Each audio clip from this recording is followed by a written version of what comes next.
Hello viewers, আসসালামু আলাইকুম। This is Atiq Rahman Shrabon, advocate, Bangladesh supreme court. মাঝে মাঝে এমন কিছু ঘটনা আমাদের কাছে আসে যেটা আসলে দুঃখ প্রকাশ করার মতো যে ভাষা সেটাও হারিয়ে ফেলি। তো আজকে আমার কাছে একজন একজন ব্যক্তি আসছেন। তো ওনার ৪টা সন্তান। বড় ছেলে প্রথম। ছেলে মেয়ে কয়টা?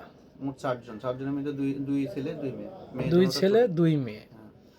২টা ছেলে ২টা মেয়ে। বড় ছেলের না, বড় ছেলের বয়স হচ্ছে ১৫ বছর ১৫ বছর প্রতিবন্ধী। এবং বাচ্চাটা প্রতিবন্ধী। তো ওনার এই ৪টি সন্তান রেখে আপনি প্রবাসে ছিলেন? কোন দেশে ছিলেন? সৌদি আরবে। উনি সৌদি আরবে ছিলেন। সৌদি আরব থাকা অবস্থাতে আপনার স্ত্রী চলে গেছে। সৌদি আরবে থাকা অবস্থায় ওনার স্ত্রী ৪টা সন্তানকে ফেলে চলে গেছে। কার সাথে গেছে, কী অবস্থায়, কী দেখি উনি সঠিক তথ্য আমার কাছে এখনও দিতে পারেননি। উনি আসছেন একটা আইনি পদক্ষেপ নেওয়ার জন্য। তো আমি ওনাকে জিজ্ঞেস করেছি আপনি জিডি করেছেন কিনা। উনি বলেছেন জিডি করেছে এবং সেটাও প্রায় ২ মাসের মতো হয়ে গেছে অলরেডি। একটা জিনিস আমি বুঝে আসে না ভাই, আপনার ৪টা সন্তান রেখে আপনি যে গেলেন, মানে মানে কি করা উচিত আপনার বলেন তো? কি করা উচিত? এই যে এই লোকটা আসছে উনি কতটা মানে খারাপ অবস্থার মধ্য দিয়ে যাচ্ছে এটা ওনার ফেসের দিকে তাকালে বোঝা যায়। খুবই দুঃখজনক একটা বিষয়। আমরা মানে দুঃখ প্রকাশ করা ছাড়া কিছুই করার নেই। আমরা সব সময় বলে আসতেছি যে আমাদের বাংলাদেশে পরকীয়া সংক্রান্ত আইন প্রণয়ন করা জরুরি, কিন্তু হচ্ছে না। কন্টিনিউয়াসলি দেখতেছি। এই যে আমার এই পাশে আরেকটা ভাই আছে, ওনার স্ত্রীও, আপনার স্ত্রীও চলে গেছে। তো ওনার স্ত্রীও চলে গেছে আরেকজনের সাথে, পরে ওনাকে তালাক দিয়ে দিছে, তালাকের নোটিশ দিয়ে দিছে। যাই হোক, উনি পাইছে, পরে পাইছে। তো একটা বিষয় হচ্ছে দেখেন, এই যে প্রতিনিয়ত এই যে ক্লায়েন্টগুলো আসতেছে আমি দেখতে পাচ্ছি সবাই কিন্তু এই রিলেটেড সমস্যায় জর্জরিত, কিন্তু আইন হচ্ছে না।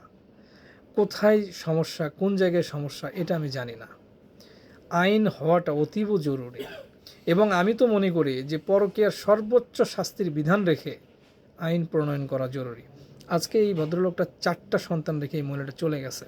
উনি তো এভাবে দৌড়াদৌড়ি করতেছে যে উনি কোনোভাবে ওয়াইফকে ফাইন্ড আউট করা যায় কি না, বাচ্চাদের জন্য হলেও। তো এই বাচ্চাদের ভবিষ্যৎ কোথায় গিয়ে দাঁড়াবে বলেন?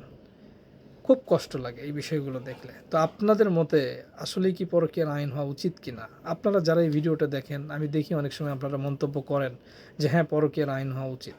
কিন্তু আপনারা কেন কিছু করেন না? একটা করে সামাজিক যোগাযোগ মাধ্যমে যদি এটা নিয়ে পোস্টও দেন, তারপরেও হয়তো ঊর্ধ্বতন কর্তৃপক্ষ যারা সরকারে রয়েছেন তাদের হয়তোবা দৃষ্টি আকর্ষণ যদি আপনি করতে পারেন, হয়তো সংসদ পর্যন্ত যদি এটা যায় কোনোভাবে, যে আসলে এই আইনটা প্রয়োজন, এই আইনটা জরুরি, কিন্তু হচ্ছে না। দেখেন, মানুষের প্রয়োজনীয় আইন, নাগরিকের প্রয়োজনই আইন, আইনের প্রয়োজনে কিন্তু মানুষ না। তো এটা আমাদের খুবই প্রয়োজন, অতীব জরুরি, কিন্তু হচ্ছে না, হওয়াটা উচিত।